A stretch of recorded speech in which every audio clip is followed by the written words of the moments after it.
লজ্জাটা যেমন ঈমানটাও ঠিক তেমন। যার লজ্জা আছে তার ঈমান আছে, যার ঈমান আছে তার লজ্জা আছে। এই দুইটার মধ্যে যদি কোনো একটা না থাকে, দুইটার মধ্যে যদি কোনো একটা না থাকে, তাহলে অপরটা অটোমেটিক চলে যাবে।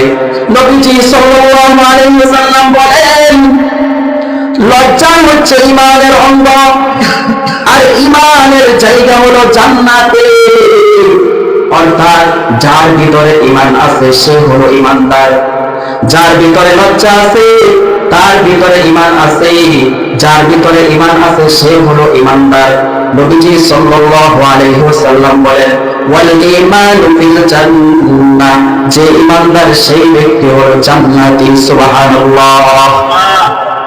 এরপর নবীজি বলেন, নির্লজ্জতা ও সভ্যতা হচ্ছে দুর্ব্যবহারের অঙ্গ, আর যার ভিতরে নির্লজ্জতা আছে তার স্থান হবে জাহান্নামে। তার স্থান কোথায় হবে?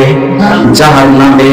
ওয়াল জাফাউ ফিন নার, নির্লজ্জতা যার ভিতরে আছে, যার ভিতরে লজ্জা নাই, একেবারে বেহায়ার মতো চলাফেরা করে, পোশাক আদিও কোনো খেয়াল খবর থাকে না। আল্লাহ তাআলা যে কিভাবে চলতে বলছে হায়া এবং লজ্জা নিয়া, এই লজ্জার কোনো ধারে কাছেও চাই না। নবীজি বলেন, যার লজ্জা নাই সে হলো নির্লজ্জতা।